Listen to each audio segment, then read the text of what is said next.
What's good, Shadow Squad? Welcome back to another video. If y'all new here, please subscribe to the channel, turn on notifications. Follow me on my Instagram at Ricky the Shadow, where I post when I drop a new vid. And yeah, man, let's get right into it. We gonna react to a video from What Culture Wrestling.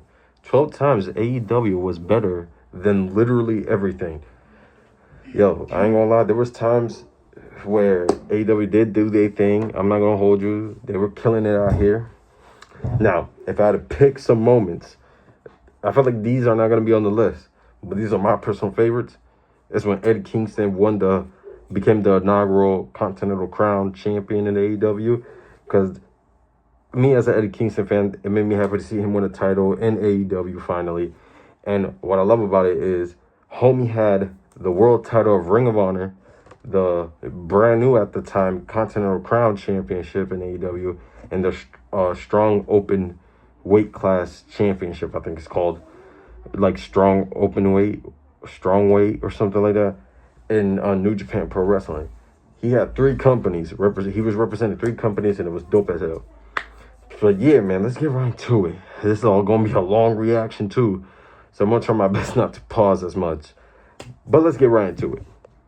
Is AEW already the best wrestling promotion ever? I mean, I would say so, but I'm just one man. Look, it's far from perfect. Dynamite, even at its seminal peak, is too rushed and formulaic as a TV show. It's also, and this is deeply unfortunate given the early sports-oriented messaging, a little bit too silly and trivial. The various crimes, the wacky angles that invariably use pathetic, fake props, the consistent failure of the self-indulgent commentary team to be believably self-serious, or various emotion-driven angles. AEW does sometimes feel like it isn't proper, if that's the word. AEW can also be accused of living down to its reputation as a company that exists solely to put on the quote-unquote best matches. You'd be a bad faith operator to accuse AEW of not telling stories, but the relentless all-star 8-man tags, overused plunder, collision in general, it's pure critical acclaim doping at times. Now, you could easily argue that New Japan Pro Wrestling embarked on a single classic era, the 2011 to 2019 resurgence and US expansion, that was superior to and has outlasted AEW's entire existence to this point, and that's without factoring in the promotion's massively popular 90s heyday. If using objective commercial measurements, obviously WWE is the best literal promotion. ECW was far more creative and influential. Jim Crockett Promotions almost perfected the trifecta of great pro wrestling, matches, angles, and promos, and its best stuff was so believable and soulful that it withstands time's test better than any promotion of yore. If you think about what makes a great promotion across every category. And also, back in the day, like in the 70s, Ric Flair's era, a lot of those wrestlers knew how to throw down. They actually knew a lot of holds. I ain't gonna hold you. Though, well, AEW might still have peaked higher than any other competitor. I'm Scott from WhatCulture.com, and these are 12 times AEW was better than literally everything. Okay. Number 12, the Kenny Omega versus Hangman Page storyline. Which Traditional one? pro wrestling The beginning one with the exists, which champ? is less than ideal. The mainstream US scene is still modeled to chase an unrecoverable emotion. I mean, when was the last time you earnestly felt moved by the conduct of a heel without playing along to the admiration of just the performance? For many, it was 2020 to 2021. Hangman Page versus Kenny Omega was the storyline that best captured relatable audience investment in a time defined by social media. The misleading, glamorous lives our peers apparently live make it difficult to feel a true sense of self-worth. Many of us are just anxious that we don't compare. Page never felt elite, and the buy-in was easy. He, in 2019, was a very good worker and one of the funnier cast members of Being the Elite, but he wasn't Kenny Omega. Hangman never drew money nor worked a truly iconic singles match. Kenny had worked so many of them that it defined his persona. Together, they tagged at Kenny's urging, the reason behind which slowly became apparent. Omega was in decline. He knew Page was his successor deep down, and he wanted to use him. Page scored the falls in their successful tag team title defenses, but Omega still treated Page like he was doing him a favor. The fans caught on and gravitated towards Page, who in parallel was putting forward genuinely hilarious character work. At All Out 2020, Omega had the temerity to abandon Page, even though he'd carried the team. This catalyzed their singles feud and put Page all the way over as a man who was elite. The fans just needed to convince him. MJF versus CM Punk conversely somehow generated the real stuff. MJF was such a manipulative sociopathic POS that it felt like he traveled back in time to a period where we could all just get lost in the fiction. Okay, let's rewind. A freak hailstorm hit, cracking this group's windshield and causing the night to take an unexpected... Number 11, those magic weekend nights. To reduce it, the core purpose of a pro wrestling promotion is to build towards and nail the execution of major destination events. If there's a top 10 list of the best pro wrestling pay-per-views ever, However, it really might be difficult for any other company to get a look in. AEW Revolution 2020 is the model pay-per-view for any promotion of an upward trajectory. Match for match, it has since been improved upon several times, but the vast amount of talents who felt like world beaters on the night was just incredible. Orange Cassidy, Darby Allin, MJF, Jon Moxley, and Hangman Page all looked more than capable of securing AEW's future across the next 5 years, and they did. All Out 2021 was in fact too good to be true. But if Revolution 20 felt like the night AEW could become one of the best promotions ever, All Out 2021 was the night it did. Since then, take your pick. The talent roster expanded to an extent that presented several niggling issues on TV, but on those immortal weekend nights, it was totally worth it. Revolution 2023 boasted the best Iron Man match and, to that point, the best plunder match in AEW history. An absolutely exhilarating trios match between the Elite and the House of Black was merely the third best match on the card. Dynasty 2024 casually presented what many consider to be the best match ever promoted on US soil. If you troll through AEW's Big Show chronology from 2021 onwards, the absolute worst you're looking at is a 7 out of 10. The sheer number of bona fide 9s, WrestleDream 23, All In London 24, Revolution 2025 is outrageous. All In Texas was a 9.5. For the love of God, the fourth best match on that show was a worthy entry into the Kenny Omega versus Kazuchika Okada rivalry if we're just going to put it up in lights. Number 10, every Anarchy in the Arena match. For a long time, it felt like pro wrestling had exhausted love those possibilities matches, of the especially the last gimmick one we match. got. Even the last great pre-AEW idea, Money in the Bank, so successful that it spawned its own annual PLE, one that expanded the Big Four into the Big Five, was a tweak on an existing idea. It was a ladder match with 6 wrestlers in it. Every other new idea was a convoluted take on something that already existed, which was practically the specialty of TNA. There was until the pandemic forced AEW to think creatively, and they did so to an extravagant degree with Stadium Stampede, a retooled version of which, Anarchy in the Arena, transplanted the deranged action and comedy hybrid into the wild throes of a bigger, packed building. An outrageously entertaining melting pot of ideas, Anarchy in the Arena is just amazing. Squads of 5 do battle across the entire arena and the backstage area. At its mind-blowing best, Anarchy in the Arena is so unhinged and expansive that the director sometimes struggles to capture the next wild stunt. This is a feature, not a bug, though, that enhances the all-important sense of chaos. For an elaborate match that requires so much in the way of expert timing, it never really feels like it. You could argue that the match is formulaic and a bit contrived. Every year, a song plays on a loop over the PA before the heels find a way to cut it and deprive the crowd. Every year since the Young Bucks have worked it, there's an awesome unexpected explosion spot. Every year, a babyface comes back from the dead and heroically walks down the ring to even the odds. But this is wrestling Christmas. You do the same things every year. Look how cool this motherfucker looks right here. Good. Anarchy in the Arena is the last great gimmick match, and very possibly the best. Number 9, Sting's retirement run. Oh my God, I The major loved Puro it. leagues know their way around an epic, emotion. That's how you do a retirement tour. Sting's retirement tour was amazing. And WWE needs to take some notes. I said it.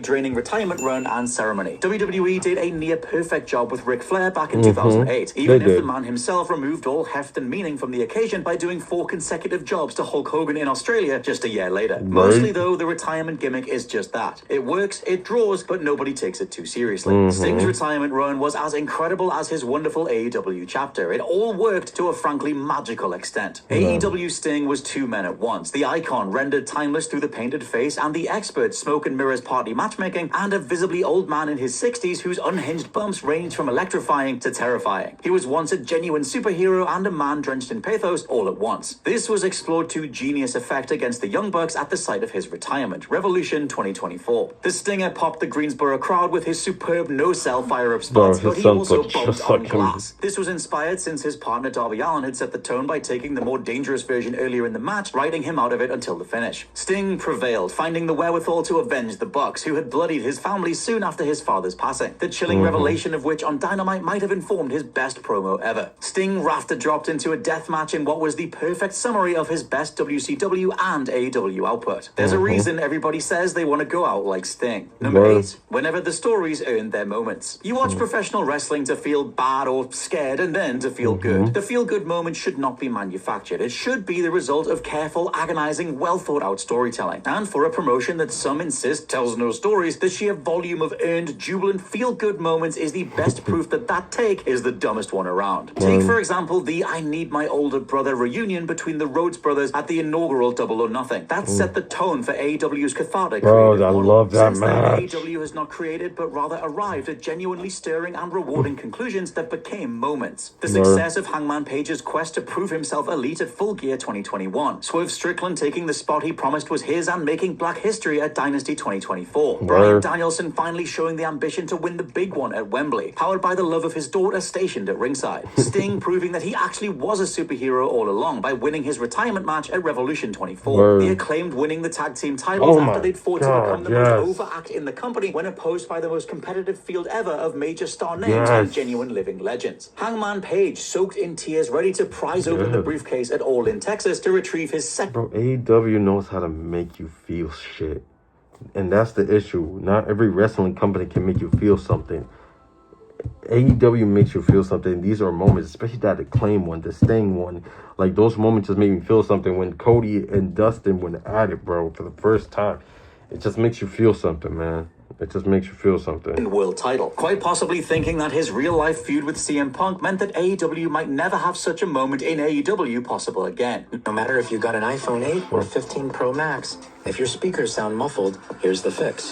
Just 7 when the bell rang. Through sheer longevity alone, New Japan has almost certainly promoted more great matches than AEW, and indeed every other competitor. Where AEW might win this category, though, is range. WWE boasts both. It's a promotion that has dealt in incendiary brawls. Bret Hart versus Steve Austin, WrestleMania 13. Modern technical classics like Daniel Bryan versus AJ Styles, TLC 2018, and lyrically entertaining BS spectacles, Sami Zayn versus Johnny Knoxville, WrestleMania 38. The sheer volume of terrible WWE matches, though, is only matched by the mundane. WWE, by design, doesn't want to win awards for best matches, often crafting them to be nothing special. AEW does. There may not be a technical wrestling match anywhere ever as good as Bryan Danielson versus Zack Sabre Jr. at WrestleDream 23. Kenny Omega versus Will Ospreay at Forbidden Door 23 is a candidate for the best modern epic and features the most well-timed rope break spot ever. Omega only seemed to start moving his feet towards the rope following the Stormbreaker at 2.9. Whichever tag style you prefer, lucha, high-flying, southern, between them, the Lucha Brothers, Young Bucks, and FTR have all delivered classics. MJF versus Bryan Danielson at Revolution 23 was the most dramatic Iron Man match ever. Eddie Kingston is one of the best brawlers ever, and his AEW library is stunning. There have been over 300 episodes of AEW Dynamite. Almost every single edition has presented at least one excellent pro wrestling match. The vast majority have featured at least 2. There hasn't been a single episode with all bad matches. And for better or worse, since Collision fundamentally exists to book matches for the sickos, that principle applies twofold. Number 6, when the roster got stacked. AEW's roster at various points and in totality is the best ever assembled. Kenny Omega, the best big match worker ever, solidified that case in AEW in unforgettable wars against Will Ospreay, Bryan Danielson, and Hangman Page. Bryan Danielson, the best worker ever, enjoyed his best ever run of matches in the promotion. Almost everything he did was genius. His Dynamite match against Rush was one of the most disgusting frenzied brawls in modern wrestling history, and it wasn't even his best AEW match involving blood. Hangman Page evolved into a modern great in AEW, with his unparalleled attention to detail and frightening commitment. Will Ospreay's 2024 was an absurd collection of state-of-the-art dream matches. CM Punk, in contrast, delivered much in the way of elegant strip-backed craft. The Young Bucks, kings of pay-per-view, made fans believe the finish wasn't false about 100 times in countless matches. MJF reached these stratospheric levels when he wasn't trying to do too much. Swerve Strickland ascended to the tier of best in the world from 2023 onwards. John Moxley, when motivated, felt like a real hero and the most imposing big bad, depending on which role he played. Tony Storm eventually became the most over wrestler in the company, irrespective of gender, in early 2025. And the supporting cast more closely resembles the best wrestling festival ever than just a mere roster of talent. The range and quality of talent is just silly. Chris Statlander, FTR, Powerhouse Hobbs, Kyle Fletcher, Darby Allin, Bandito, Kazuchika Okada, Eddie Kingston, Hikaru Shida, Jamie Hayter. He's unfashionable now, but AEW even got the best out of the legendary Chris Jericho for 3 mostly glorious years too. Number 5, whenever AEW hit the music. The stereo output of Mikey Ruckus and licensed themes is a massive AEW selling point. AEW perhaps hasn't captured the grand majesty of All Japan's night.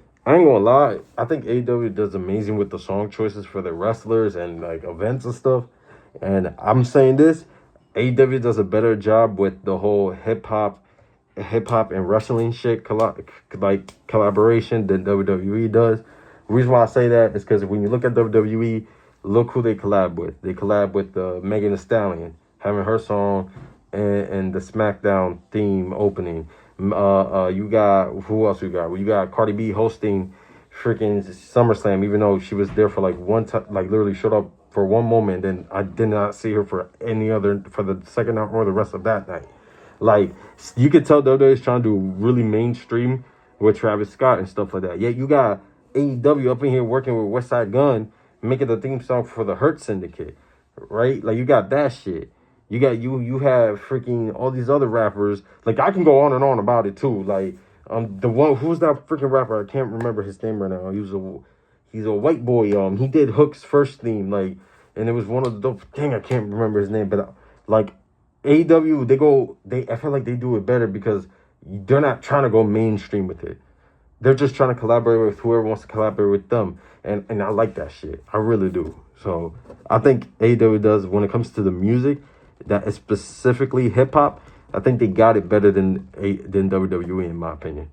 Library, nor classic era WWF's ability to soundtrack the distinct personality of its crazed cast of wrestlers, though timeless Tony Storm's does come very close. Also, and this is crucial and very annoying, AEW does not turn the volume up on TV feed anywhere near as loud as they should. Still, the themes. Hangman Page boasts no less than two incredible compositions. One sets the tone of a man who lives to persevere. The other is a menacing sound of that same man finally succumbing to the dark. FTR's Giorgio Moroder sound-alike is too brazen even for Jimmy Hart, but it's still awesome. Eddie Kingston's theme brilliantly distills the aggression, anguish, and dogged spirit of his persona. Brody King's own God's Hate face melter is as hard as any wrestling theme ever. There are other infinitely more significant reasons to wish Cast and Adam Cole return. His incredible theme remains one of them. AEW can't claim credit for many themes, which were ported across from other promotions, but they still play them. This is a promotion blessed with blaring out Katsuyori Shibata's theme, The Pixies, and Willow Nightingale's 5-star bop on the same night. Tony Khan's love of the game is so ardent that he'll spend appalling amounts of money to make the moment soar as highly as it should. The Darby Allin balcony dive to the final countdown, that was just sensational. Before,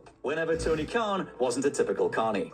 This is a hard sell, given that he's a billionaire who might act with more childish ruthlessness than his sometimes dopey public persona suggests. Many performers have spoken of Khan's tendency to ghost the wrestlers on his roster that he has no intention of using. Tony Khan, though, truly wants good things to happen for his talent and puts them in positions to achieve it. Even the dud signings whose runs were unfortunate enjoyed at least one great night. Keith Lee at All Out 2022, Malachi Black at Revolution 23, Jake Hager during the first Stadium Stampede. Hell, even Paul White took an awesome bump in the strange yet wonderful Like a Dragon street fight. Khan fought with Warner to get the Briscoes on television. His tribute to the much-missed Mr. Brody Lee was the most emotionally stirring and dignified wrestling tribute show ever. And the best wrestling show ever, full stop. On that night, Khan allowed Brody Jr. the stage on occasion to create dream moments for himself. He granted Hangman Page as much time as he needed and wanted to be a father when Page was in the midst of the push of his life. Khan at times is too nice. Without over-pushing them, he has refused to give up on wrestlers who stood a very remote chance of getting over. A lot of people love AEW because it's great, and while Khan has made more than one appalling decision, the signing of Ric Flair, for example, more people love it because, by wrestling standards, it's really quite nice. And he's a fan. Struck out with the cheap seats. Important things aren't worth compromising. All right, get this out of my head. He's a fan, y'all. Y'all gotta understand that. He's a fan. Yeah, where's...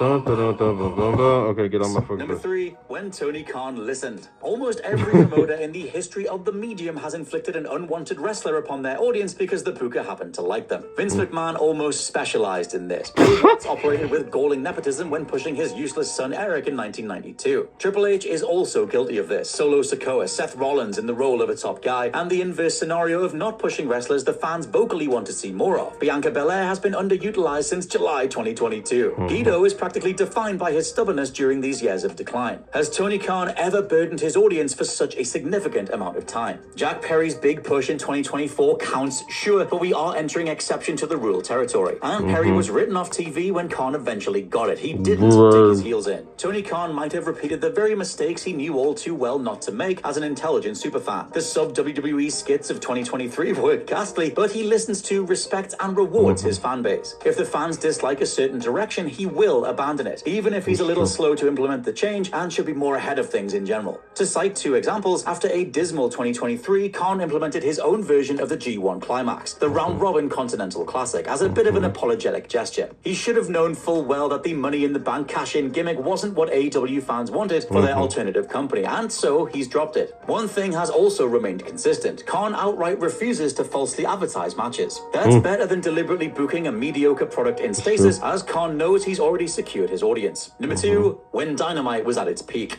Yes, Dynamite is rushed. Yes, Dynamite too often features matches that are predictable. It's not inaccurate to state that up to 90% of them have a clear favorite who ends up winning in the end. Yes, match quality is too often emphasized over the emotional investment of who actually wins and loses. Can you even remember the winners of the All-Star 8-man tags that are nakedly designed to get a 4.5-star rating? Sure, the commentary is all too trivial. It's not remotely ideal when the booth is missing an ill-tempered post-prime Jim Ross to ground things. Dynamite remains the best episodic TV wrestling show of all time, though. Peak Mid-South had better angles and gripping show-long storylines, ditto Jerry Jarrett's Memphis TV, but neither had a match as good as Kenny Omega versus Bryan Danielson, or Will Ospreay. We got that shit for free. Peak WCW Nitro was incredible, powered by a constant thread of mystery, cool new character archetypes, and bombastic action set pieces, but even then it was bloated and convoluted. A lot of the vaunted cruiserweight action was Young more refreshing Y2J, then than man. great now. WWE Raw has ranged from the best and worst TV wrestling ever, the most wildly uneven show of all time, and it was the latter well over half the time. Hangman Page's epic, super detailed, emotionally torturous arc played out over Dynamite. MJF's phenomenal plots between 2019 and 2022 made for genuinely unpredictable and compelling TV, in a much-needed contrast to the endlessly great in-ring fare. The names plucked for the labors of Jericho, the stipulations set out for Cody Rhodes, the 7-star rivalry with CM Punk, all were great actual television. Whatever's good about wrestling TV, AEW Dynamite at one point or another perfected it. And number one, whenever AEW built a major match. Truthfully, while AEW has broadcast some of the best promos in wrestling history from 2019 to 2025, Dynamite hasn't featured anywhere near enough. The emphasis on action is AEW's key selling point, and that is astute given the competition they face. But it's hard to shake the idea that such a high concentration of matches could mean so much more if AEW just stuck a microphone in front of some of the best talkers more often. CM Punk is definitely one of them, and his stuff was sensational. The signature venom was still there, the wisdom of his old man character at times profound. John Moxley knows his way around a graphic threat with a screenwriter's panache. Hangman Page's rhythm is outstanding. His fiery self-belief works so well since he's careful to be meek with his He grew on me with his Eddie promos. Kingston and MJF need to feud at some point over the next few years because holy...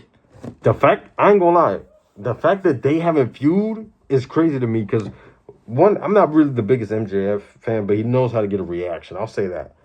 But, like, I'm surprised the MJF and Eddie Kingston feud has not happened due to the fact that you got Eddie Kingston, a hood dude, who's seen some of the craziest shit, never really got to experience the luxury lifestyle. He had to wrestle to make a living, right?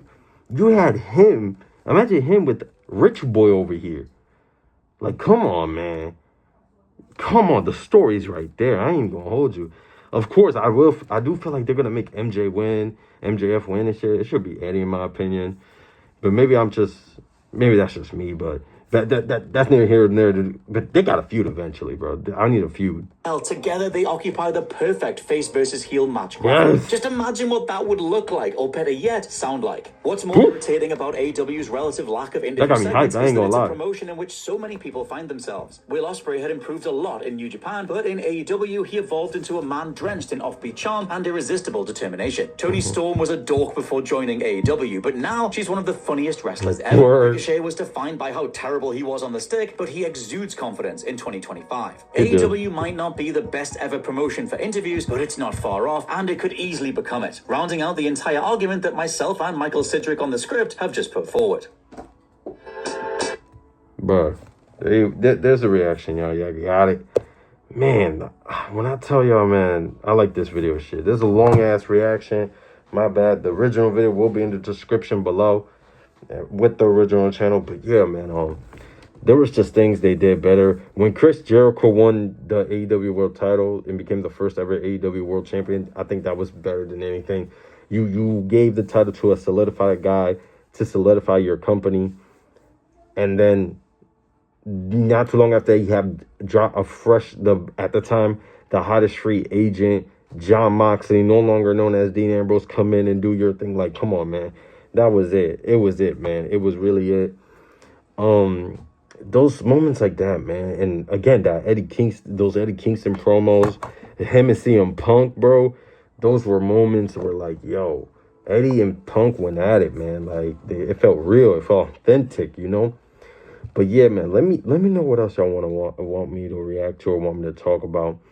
You know, I had to get back on my AEW shit. I still watch AEW. I just don't make much videos about it because it's just busy right now. And with wrestling, especially with WWE, it's getting me up and down on the mood lately.